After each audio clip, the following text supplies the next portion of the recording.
Time to get caught up. But how do I get their changes onto my branch? You make a feature branch based on this commit on main. You do some work, commit. Your swim lane tells you where you are. While you were working, you noticed your colleague committed to main. Learned our lesson about merge conflicts the hard way. You don't want to get out of date, so you do a fetch. The swim lane now shows main has a commit after the one your branch is based on. That change looks interesting. We'd like more detail, so we'll compare it with our working tree. Yes, you want that work in your branch.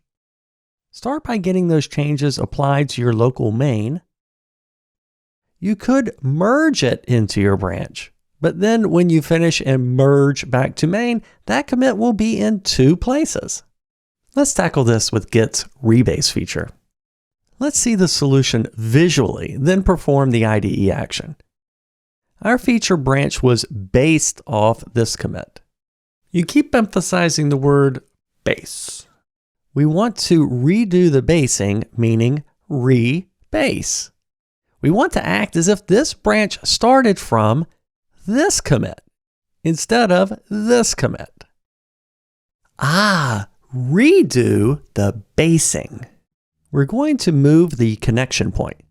Go to that branch and choose Rebase your branch name onto main. Watch the swim lane. We select Rebase and the line now goes to the newer commit. We just showed look before you leap. You fetch first, then rebase. Want to do both at once? YOLO. This time go to the remote branch and choose pull into.